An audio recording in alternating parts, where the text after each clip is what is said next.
Silencio arriba. Una cuestión es un aviso.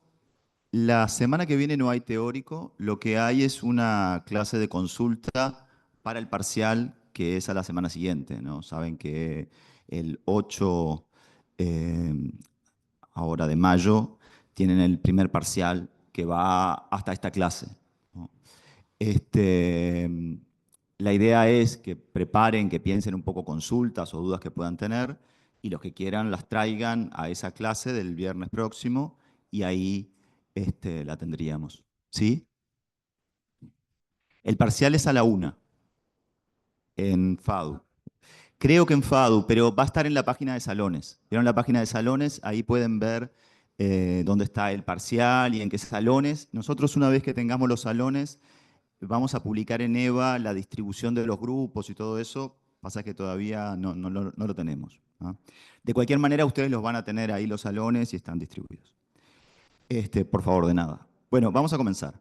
La clase de hoy va a tratar de esto, ¿no? De fundaciones, muro de contención y un poco de esta idea, ¿no? De este principio, de esta realidad que es cómo las cargas de los distintos objetos arquitectónicos de alguna forma llegan al suelo, ¿no? Y cómo esos suelos evitan que esos objetos se hundan, se desplacen lateralmente o se eleven, ¿no? Y empezamos con la pirámide, ¿no? La pirámide de Gizeh, la gran pirámide, este, como para tener un primer aproximamiento, una primera aproximación, perdón, y poder ver cómo incluso en esta construcción más monumental que arquitectónica, de alguna forma está pensado y resuelto este problema de las cargas. Los que están en el práctico conmigo van a ver que este pedazo ya se los conté en una charla distinta, pero me parece que los otros no, y es bastante interesante la realidad constructiva de la pirámide y cómo además la pirámide transmite las cargas producto del peso de todos sus componentes al suelo, ¿no? Ahí tenemos en la sección el corte de la pirámide y hay varias cosas que llaman la atención, ¿no? Vamos un poco en orden. En primer lugar, está como esta placa que tiene contacto con el suelo, que es más fina en los extremos y se eleva en el medio. Y como ven, es como una superficie, ¿no? O sea que podríamos decir que es una descarga superficial sobre la arena que está distribuyendo todo el peso de la pirámide. O sea, esto, el punto 4 que vemos aquí, sería la fundación de la pirámide. Sería aquel dispositivo o aquel sistema que va a hacer que las cargas de todos los componentes de este objeto arquitectónico de alguna forma lleguen en contacto con el suelo y eviten así que se hundan.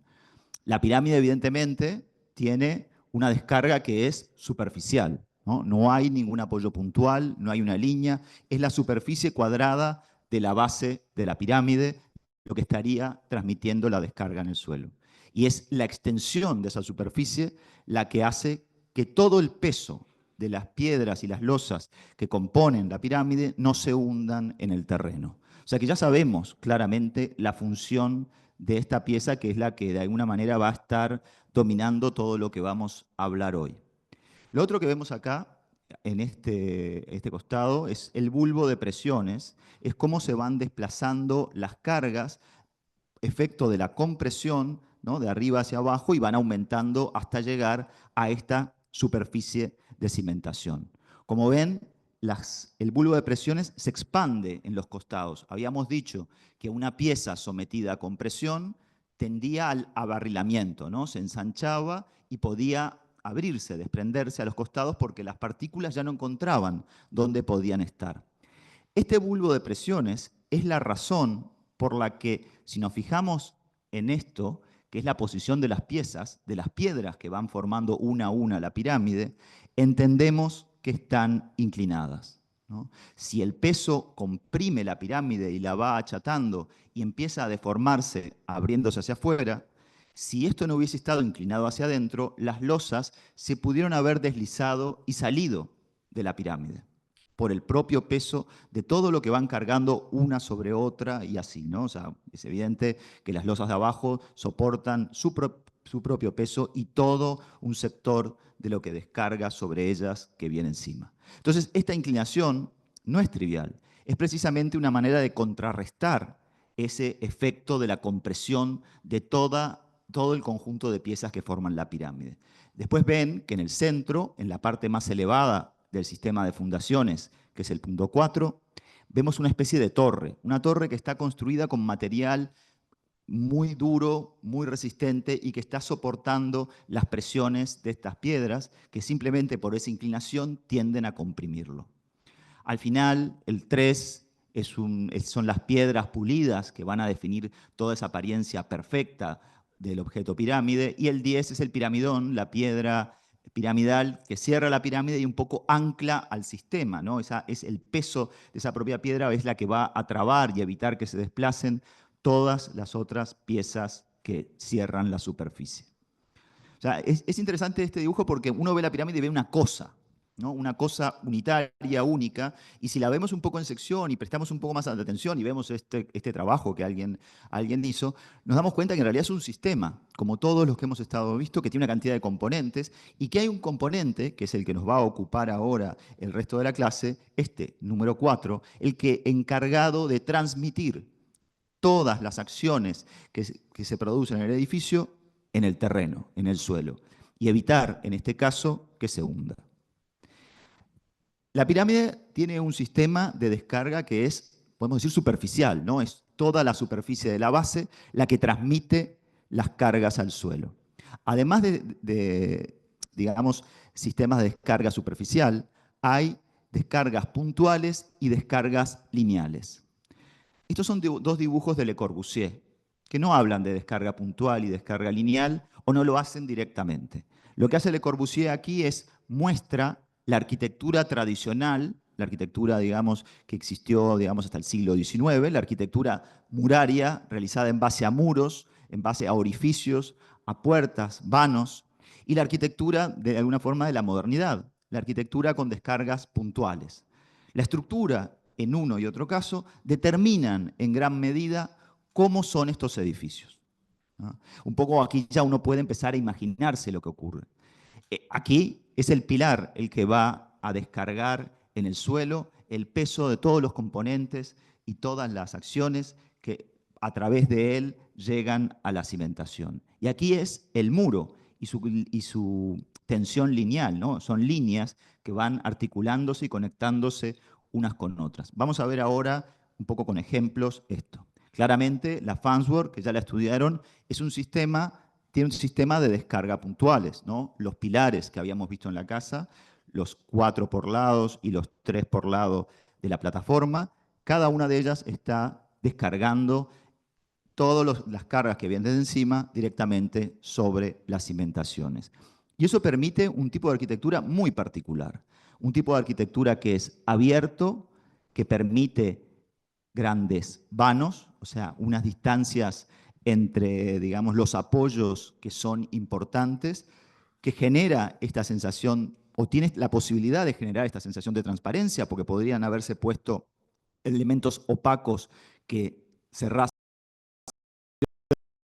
De hecho, la estructura es esto, ¿no? Es una serie de líneas que se apoyan en el piso a través de puntos y que son esas líneas de los pilares y las vigas y las losas, etcétera, etcétera, las que van a definir un poco el entramado de la arquitectura, ¿no? Ahí tenemos los pilares y que son realmente aquellos objetos encargados de transmitir todas las cargas al suelo. Y que genera esto, ¿no? Genera la posibilidad de tener grandes vanos abiertos hacia el entorno, ¿no? Yo creo que ahí hay una cuestión que es importante como entender la diferencia entre un sistema de descargas lineales y un sistema de descargas puntuales, no porque uno esté por sobre el otro, o sea, no es uno mejor que el otro, sino simplemente condicionan a la arquitectura de manera distinta. Sirven para conseguir o lograr efectos diferentes y además generan condiciones ambientales en el interior de las viviendas y en el exterior también que las hacen distintas, ambientales y estéticas, ¿no? Porque realmente esta casa es muy distinta a la que vamos a ver ahora. Es un poco la estructura para recordarles este tema del pilar, del patín, ¿no? O sea, hasta aquí llegaba el pilar que tomaba las cargas de la cubierta y de la plataforma y después se apoyaba sobre la base del patín y aquí estaba el patín que descargaba en el suelo, que distribuía un poco como hacía la pirámide, pero no en toda la superficie, sino en una zona determinada, limitada por un punto, ¿no? En realidad, el pilar tiene la descarga puntual y la base la va a traducir a una superficie mayor, pero no es una superficie que ocupa la totalidad de la arquitectura, del proyecto, del objeto que está sosteniendo. Y ahora vamos al caso contrario, ¿no? Un proyecto que está realizado con un sistema de descarga lineal. Lo interesante aquí es que es un proyecto muchísimo más reciente que el de Mies, o sea, que de alguna forma no hay una idea de superación de un sistema con respecto al otro. Este es un proyecto que es una casa en Palau, Solita y Plegamans, en Barcelona, de 2014, del estudio H Architectes. Y lo que era totalmente abierto, ¿no? En la planta de la Farnsworth, ¿no? Que donde solamente estaban esos pilares y el resto era vidrio, ahora es básicamente cerrado en la casa de estos arquitectos catalanes. Tenemos una doble envolvente de muro portante de ladrillo, vamos a ver que tiene como distintos tipos de cerámica, y una serie de muros interiores de tabiques de una sola hoja, o sea, una sola pieza, y con eso define toda la casa, con un sistema de aberturas básicamente pequeño, salvo en la cubierta, donde hay unos refuerzos para lograr salvar esa distancia, porque una característica de esta arquitectura de descarga lineal, de esta arquitectura de paredes, de muros, es que hay que, para que las cargas lleguen al suelo, hay que resolver el problema de las aberturas. Hay que dirigir sobre la abertura la carga a los laterales para que llegue directamente al suelo, ¿no? La otra ya la viga lo está resolviendo. Entonces es un problema particular de esta arquitectura que limita la posibilidad de abrir grandes vanos.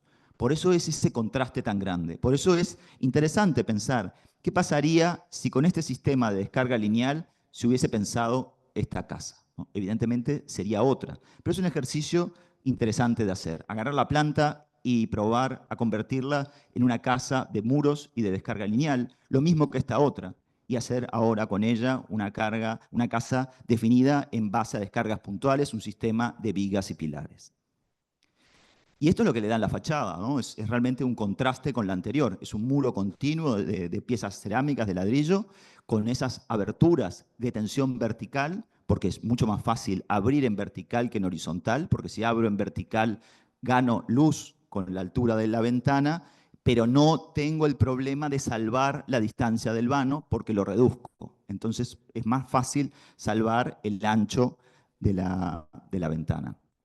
Un sistema además donde cuando vemos la sección, vemos que los muros están básicamente cerrados, que hay tabiques, más allá que en otras partes haya puertas, y que en lugar del vidrio, el protagonista es este, ¿no? Es la pared.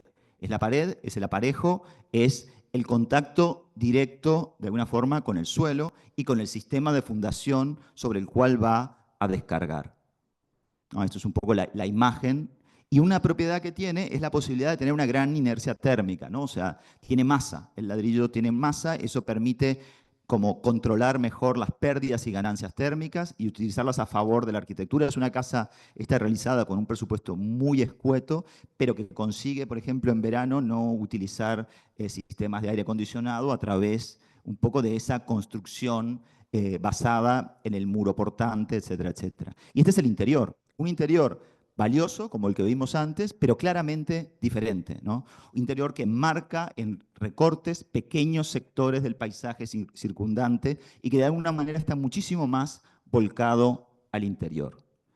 Eso que estamos viendo ahí son dinteles, ¿no? Dintel se llama esta pieza que en un muro que tiene descarga lineal, este es un muro de piedra y ladrillo, están mezcladas la piedra y el ladrillo, esta pieza grande de piedra y esta de aquí son un dintel, ¿no? Esa pieza grande lo que hace es transmitir las cargas que vienen desde el muro arriba hacia los dos lados de la ventana del vano, ¿no? Ven que además está como reforzado a los costados, incluso tiene un arco aquí, que ese arco también ayuda a dividir las cargas hacia un lado y hacia otro, y como habíamos visto, la masa de los costados también absorbe los empujes laterales y todo eso. Aquí volvemos a ver que utilizan un arco para resolver de alguna forma la continuidad de las cargas y su llegada al suelo, ¿no? Todas las cargas, si le pusiese flechitas, tendría muchísimas flechitas aquí, que aquí se separan, se agrandan de este lado y se bifurcan de este otro, y ahí va pasando lo mismo en cada uno de los vanos. Cuando vemos el interior, y si prestamos atención, nos damos cuenta de que hay distintas piezas de ladrillo, ¿no? El muro está hecho con unas piezas grandes, son de 30 centímetros de longitud y todas básicamente como un sistema modular, pero son muchísimo más estrechas las del dintel. De hecho, son unas piezas especiales en U que lo que tienen adentro, como lo ven aquí en esta, pero no se ve la sección, es como una U que recoge en el interior varillas metálicas para trabajar a la tracción y un hormigón especial que va generando la adherencia entre una pieza y la otra. Esto es un dintel y al mismo tiempo es una viga de refuerzo perimetral que lo que está haciendo es darle más rigidez al muro.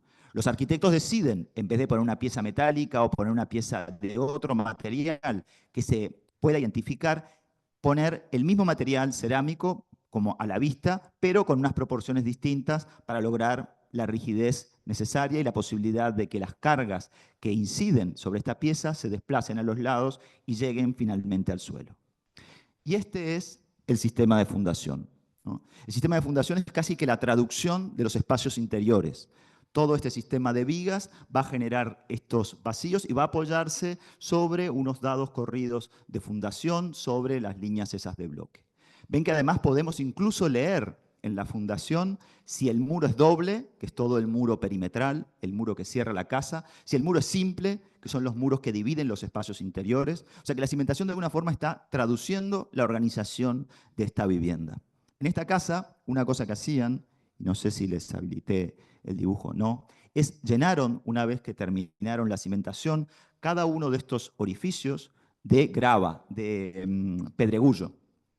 Hicieron pasar el aire por ahí y ese aire lo que pasaba es que se enfriaba con el tiempo que demoraba en volver a entrar al interior y lo utilizaban para refrescar en verano todo el interior de la vivienda, ¿no? Es un valor añadido que le sacaron a los materiales y a la propia lógica de la cimentación que está asociada a esto.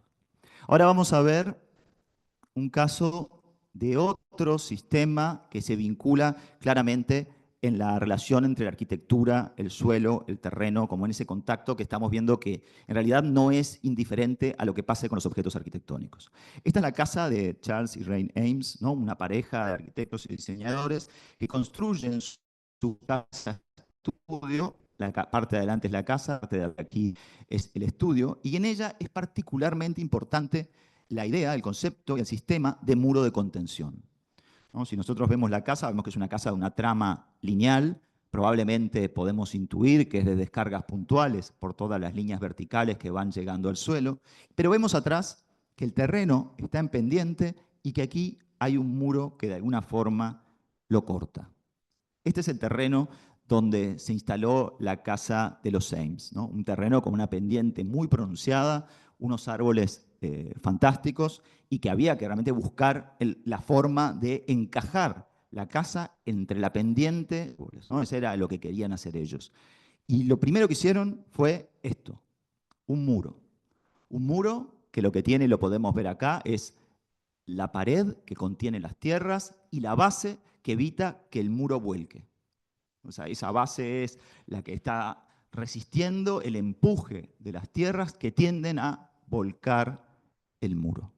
Lo primero que hicieron los arquitectos fue construir el muro de contención, modificar de esa manera el terreno y producir el espacio necesario para montar la vivienda, ¿no? Aquí se ve realmente la importancia que tiene eso. O sea, es inconcebible, no se puede pensar la vivienda separada del muro, ¿no? Si la separamos del muro, en realidad pierde toda la planta baja. Sería solamente una vivienda en planta alta, quizás sobre unos delgados pilares, y no lo que es ahora. Incluso cuando vemos los dibujos nos damos cuenta hasta qué nivel es importante esta cuestión del muro, ¿no? Estas son las dos plantas, la planta de la vivienda, la planta del estudio, los dos volúmenes separados, el muro que aparece detrás, que incluso se pliega para generar un lugar para guardar los autos al costado, y en la sección vemos cómo el terreno es detenido, ¿no? Y cómo se construye a partir de eso el lugar para que la casa pueda ser posible, ¿no? Aquí tenemos ahora ya la casa metida entre los árboles. Son los mismos árboles que veíamos al principio.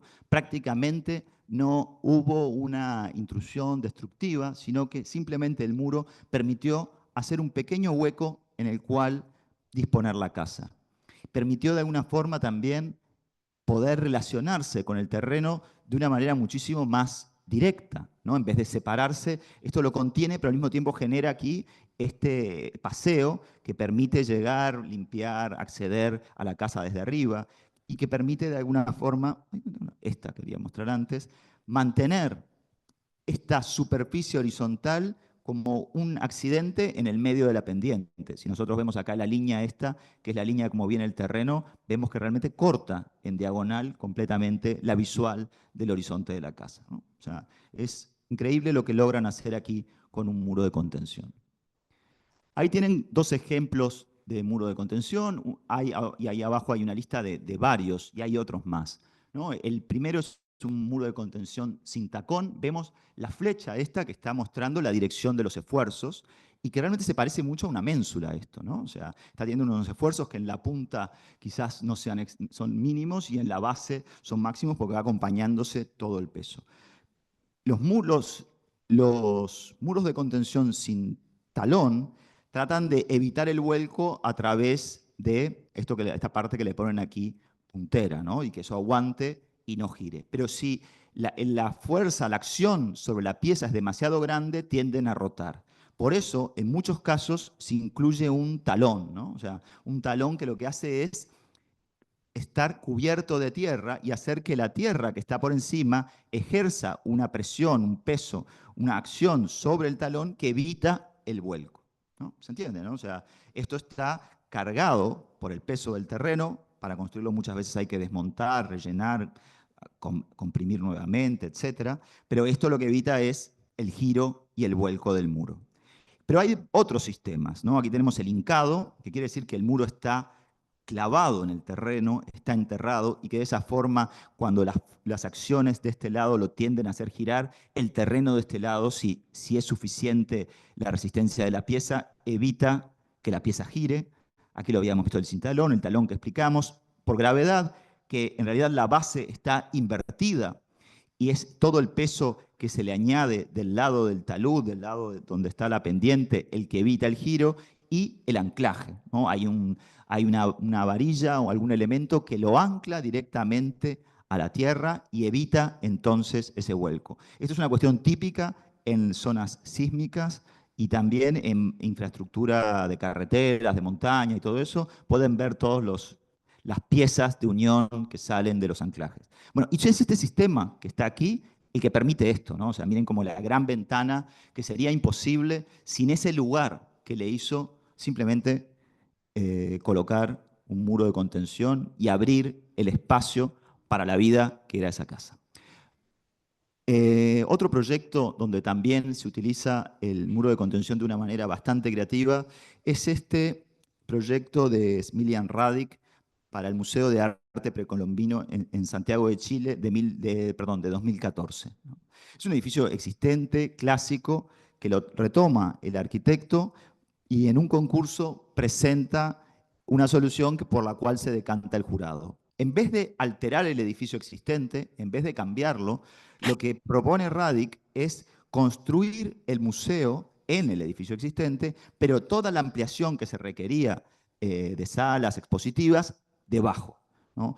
Generando unos enormes muros de contención que van a evitar que el terreno de alguna manera caiga sobre el vacío abierto que va donde se va a alojar la parte principal de la colección. Y después simplemente genera un patio cubierto con una superficie de EDFE, que es una tela plástica inflable que permite el paso de luz y gradúa la incidencia de los rayos solares en un espacio, y un espacio totalmente abierto a cielo libre, en el cual llueve y tiene uno relación con la naturaleza. Y es este el protagonista, esto que está bajo tierra, ¿no? Esta especie de caja protegida por los muros de contención y que genera la posibilidad de prácticamente no alterar la arquitectura que había encima, ¿no? O sea, de nuevo, en una se altera el paisaje, en esta el muro se utiliza para no alterar la arquitectura, ¿no? O sea, realmente es como los dispositivos tecnológicos son empleados una y otra vez de una manera que de alguna manera podemos llamar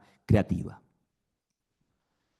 Y ahora vamos a ver como un poquito un recorrido más lento por algunos sistemas de fundación, que evidentemente son importantes para evitar este tipo de cosas, ¿no? O sea, nosotros tenemos que definir los sistemas de fundación en función de nuestros proyectos, en función de sus descargas, si son superficiales, si son puntuales o si son lineales, en función de los suelos, de las condiciones ambientales. Ahora vamos a ver varios factores que alteran la decisión sobre un sistema de fundación.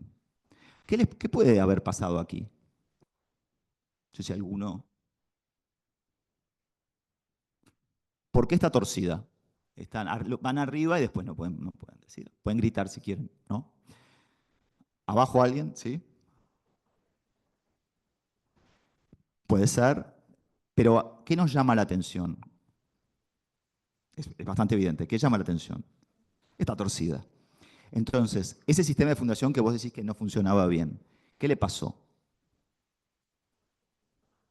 Se hundió más de un lado que del otro, ¿no? Ahí pueden haber pasado varias cosas. Puede haber colapsado parte del sistema de fundación o puede haber habido un asiento, ¿no? O sea, los edificios asientan. Uno construye un edificio, construye una estructura y la estructura siempre se mueve un poquito. Y muchas veces no, siempre baja un poco.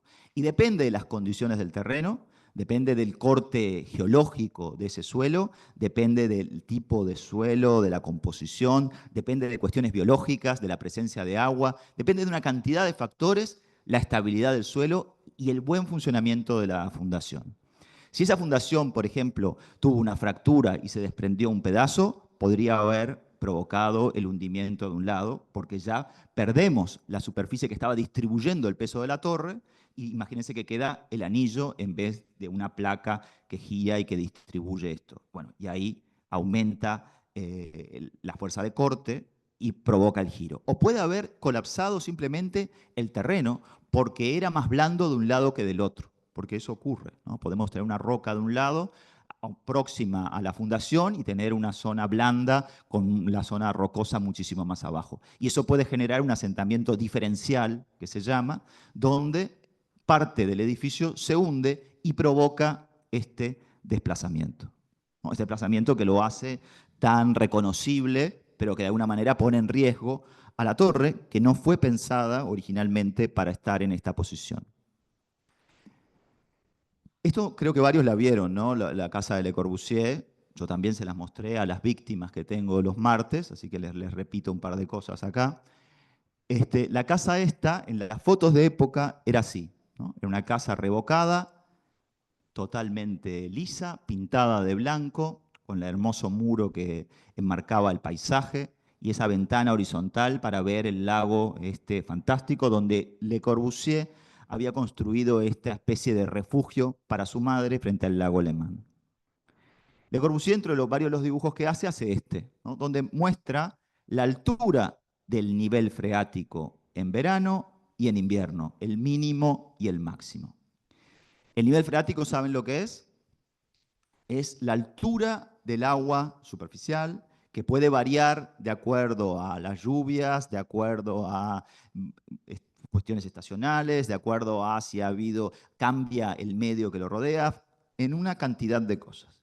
Le Corbusier desde el partido, sabía que el nivel freático estaba por sobre la base del sótano y diseñó un sistema de cimentación a través de losas estancas. Losas de hormigón armado, o sea que podrían resistir los esfuerzos el empuje a través del agua que podía llevarlas a flexar, ¿se acuerdan de flexión, no? Si la empujamos de arriba, esas losas flexarían por el empuje del agua que viene de abajo hacia arriba, empujaría la losa, pero la losa de hormigón debería resistir, ¿no? Pero sin embargo, lo que le pasa a Le Corbusier es que después de un tiempo se da cuenta, se entera, su madre le dice que la casa se rajó, ¿no? Se cortó así, en diagonal, enseguida detrás del sótano, ¿no? Y ese es el nivel del agua y esos son los esfuerzos que hace el agua cuando el agua sube, que empuja parte del edificio. Esta parte es no cambia de nivel, porque el agua nunca llega a empujar hacia arriba. Esta sí. ¿Y qué pasó? Las paredes y las vigas no eran suficientemente resistentes para resistir este empuje que ocurría cuando el agua subía, cuando el agua ascendía. ¿Y qué esto define finalmente? La rotura de todo el lateral y la cubierta de la casa.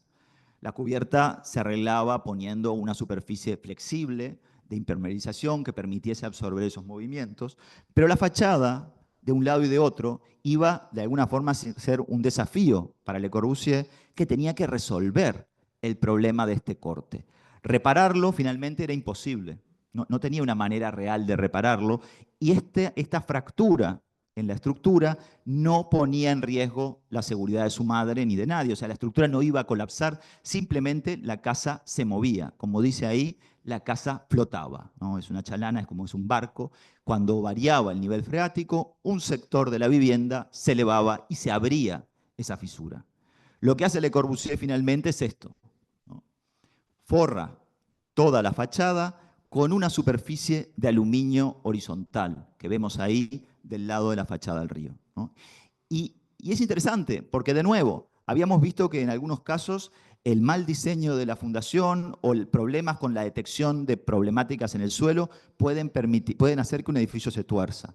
Que un diseño bien hecho hace que una pirámide de un peso monumental no se hunda en la arena. Y aquí vemos que un problema con el sistema de fundación produce un corte en una fachada que un arquitecto tiene que diseñar con un nuevo diseño, ¿no? O sea, él había pensado su casa de revoque y finalmente la forra de aluminio plateado para tapar esa fisura, para que su madre no tuviese que ver ese corte que tan nerviosa la ponía, ¿no? Es una cuestión interesante porque la solución estética final se desprende de un accidente, ¿no? De un accidente que está resuelto con solvencia proyectual y técnica, pero en fin de un accidente. De un lado hacia el río la resuelve en horizontal y del otro lado la resuelve en vertical, simplemente, de nuevo, por una cuestión tecnológica, porque tiene que girar. Y la pieza es más alargada que ancha, con lo cual no puede generar la curva con la misma trama horizontal que tiene en la fachada al lago. ¿Se entendió? O sea que todo esto deriva de una cuestión que es un problema en la fundación. O sea, realmente es importante pensarlas bien.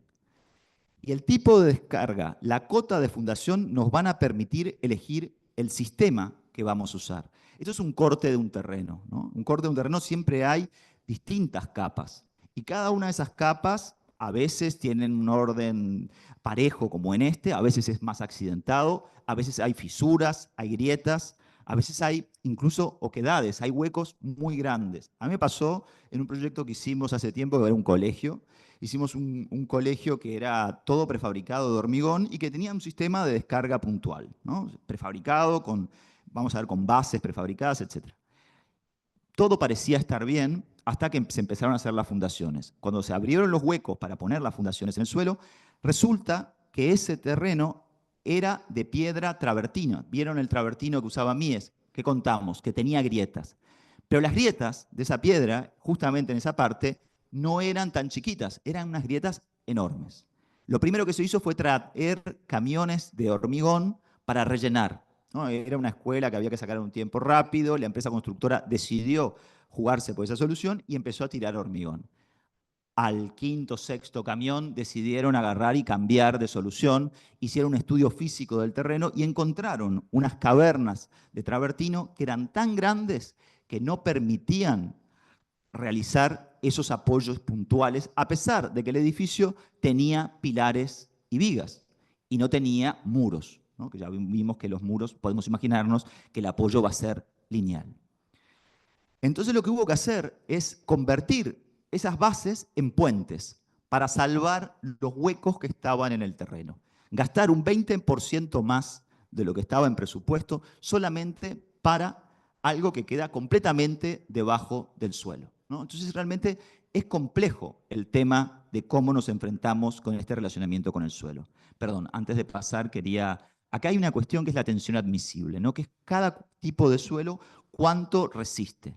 Una tierra vegetal de 0 a 0,5, prácticamente nada, ¿no? En general, no, sino siempre, la primera capa de tierra vegetal se desecha, se saca y se limpia el terreno. La arena, 2 kilos por centímetro cuadrado, la arcilla 3, la tosca 8 y la roca granítica 40. O sea que según dónde tengamos el sustrato, según cómo pese nuestro edificio y cómo se distribuyan las cargas, es el tipo de cimentación que vamos a hacer en función del suelo que tengamos, pero también en función de los factores climáticos, porque como vimos, una lluvia puede variar el nivel freático y producir este tipo de empujes, o un viento muy fuerte puede generar cargas, acciones horizontales que nos impidan de repente algunos tipos de soluciones. Puede haber presencias de vegetales, puede haber presencias biológicas que debiliten el funcionamiento de la Tierra. O sea que realmente tenemos que acercarnos a un estudio lo más a fondo que podamos del terreno para definir el sistema de fundación. El sistema de fundación más tradicional, el que usa de alguna manera Mies en su proyecto que habíamos visto, es este, ¿no? De descarga puntual, que es un sistema que está basado en que hay una carga que se transmite al centro de la pieza, que la pieza va a distribuir en una superficie. De manera tradicional, en general, se hacían dados de hormigón ciclópeo y se siguen haciendo, son económicos y fáciles de realizar, sobre todo si el terreno tiene la suficiente cohesión, o sea, si no se separa, si no se desgrana, para poder usarlo de molde, ¿no? Se excava, se vierten ahí las piedras, el cemento, y sin armadura se realiza el apoyo que va a transmitir las cargas al suelo. Eso es el dado que tenemos aquí. Los azules son las acciones, los verdes son las reacciones, ¿no? O sea, lo que está, la resistencia que está ejerciendo el suelo para evitar el hundimiento. Perdón. La otra posibilidad es una zapata, que básicamente es una pieza plana de hormigón que transmite con un pequeño fuste las descargas del pilar al suelo, y la otra es un patín y un pilar, ¿no? Aquí tenemos que esto es de 1 metro a 1,50 m, y la otra que tenemos, perdón, es de escasa profundidad hasta 1,50 m, y la otra que tenemos aquí es de 1,50 m a 4 metros. O sea, la profundidad a la cual tenemos el suelo firme en el que nos interesa colocar nuestra cimentación es clave para elegir el sistema, ¿no? Si nosotros tenemos que cimentar a 4 metros porque ahí tenemos una tosca que resiste el peso de nuestra arquitectura, tenemos que ir a un patín y no a un dado, porque el dado sirve para pequeñas alturas. ¿Se entendió eso? Porque ese es el principio que va a estar siempre atrás de todo esto. Aquí tenemos un poco el armado del patín que también nos da cuenta de cómo va a funcionar, ¿no? O sea, de vuelta. El acero es lo que resiste las flexiones, y aquí vemos que la posición del acero es en la cara de abajo, porque podemos estar pensando que está trabajando esa cara exigida a flexión, y todo el pilar centrado está transmitiendo las descargas en la superficie del apoyo.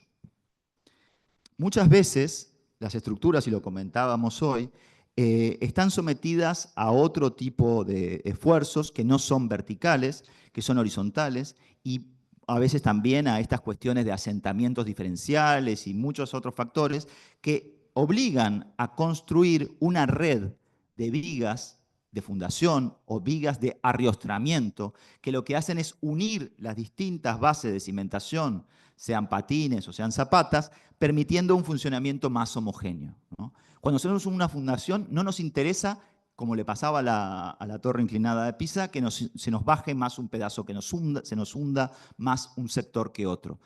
Y tenerla unida nos permite un poco evitar eso, ¿no? Equilibrar un poco el funcionamiento. Y también lo que hace es detener los desplazamientos horizontales en caso de que estos ocurran, porque están todas encadenadas. Le da muchísimo más rigidez a todo el sistema de fundación. Y esa es la arquitectura, ¿no?, definida con ese tipo de fundaciones y con este sistema de descarga puntual. Es la misma lámina que el primer día. Pero ¿qué pasa cuando tenemos que ir a más de 4 metros? ¿No? Y eso en más de una ocasión ocurre. Cuando tenemos que realmente bajar porque el terreno, digamos, firme, está o bien muy abajo o bien no existe. Aquí tenemos dos casos. Son pilotes, es el sistema este que estamos hablando, ¿no? Que es un sistema que trabaja de dos maneras. Recibe estas descargas de compresión en su eje y en la primera hay un suelo resistente al cual el pilote llega y entonces existe una reacción en la base, ¿no? La base está resistiendo, pero además de resistir la base, toda la superficie del pilote está trabajando a través del rozamiento. O sea, el vínculo de la superficie del pilote con la tierra es lo que está en gran medida también evitando que esto se hunda. Y es tan así eso que cuando no hay suelo resistente, cuando el suelo realmente no tiene la fuerza para resistir, se amplía la superficie de contacto al máximo recurriendo a estos sistemas de pilote flotante. Son pilotes que no van a llegar a un firme, sino que van a aprovechar toda la superficie de su circunferencia para generar rozamiento y evitar el hundimiento. ¿No? O sea que es realmente un sistema bastante distinto a los otros y que nos permite llegar a grandes profundidades, a más de 4 metros, que lo vamos a usar en distintas situaciones, cuando el terreno no resista, cuando tengamos agua, muchas veces, ¿no? Agua profunda, cuando vayamos a construir de repente en una zona acuática, ¿no? Si ustedes se fijan, todos los puertos están construidos en base sobre pilotes, ¿no? Los muelles tienen una serie de pilotes que ustedes pueden ver. Y hay distintas maneras de construirlos, ¿no? Son pilotes perforados. Es una máquina que hay de dos tipos, pero bueno, básicamente tiene como si fuese un tornillo que va escarbando, sacando la tierra, y a medida que va sacando la tierra puede, en algunos casos, verter el hormigón, y en otros se hace el pozo y después se vierte el hormigón, se coloca la armadura y se define el pilote, ¿no? Ahí lo tienen un poco, esta es la máquina sin fin, ¿no? Que ese tornillo gira, y esta otra abre el agujero en un principio y después se va generando. Hay pilotes también que se utilizan entubados, ¿no? Entubados cuando se utilizan, cuando el terreno no tiene suficiente cohesión de nuevo. Yo voy a verter hormigón y voy a poner armaduras ahí adentro. Necesito construir algo sólido. Si el terreno no se sostiene, no lo puedo hacer directamente agujereando o directa porque se me va a desmoronar todo el tiempo, o a través de golpes, que también se hacen pozos a través de una pieza de hormigón que se levanta y se va tirando del terreno y se va hundiendo en el suelo. Entonces tengo que recurrir a un tubo. Tengo que recurrir a un tubo que lo que me va a hacer es sostener la pared del terreno mientras vierto el hormigón. Este es un sistema bastante interesante, hay distintos, pero aquí se genera un macizo de hormigón y grava al principio, en la base, se perfora y se genera esto, después se entuba y se va golpeando con una masa para irlo hundiendo, ¿no? Para irlo hundiendo en el terreno, a la vez que se sumerge, se hinca, ¿no? Se golpea y se va hincando el tubo perimetral que lo rodea. Cuando llegamos a la zona resistente, lo que se hace es se levanta el tubo para que se genere un bulbo, para que se genere una zona mayor de contacto en el terreno firme, como hace el patín, ¿no? O sea, para tener algo de una resistencia distribuida en una superficie mayor. Se levanta el tubo y se colocan las armaduras y se termina el llenado, ¿no? O sea, son distintos procedimientos, hay varios, y este es el último creo que les mostraba, aunque hay otros, que es el pilote hincado. El pilote viene prefabricado. Es un pilote entero, está prefabricado en fábrica, se lleva al terreno y se golpea con esta masa. ¿Ven el tamaño que pueden tener estas cosas? ¿No? Son realmente gigantescas. O sea, las piloteras son realmente unas máquinas impresionantes. Y esta masa va golpeando el pilote y lo va enterrando en el terreno para lograr que de esa manera entre en contacto con una superficie firme en el fondo del terreno, en una zona profunda, o que resista las cargas que tiene que absorber a través del rozamiento de sus paredes.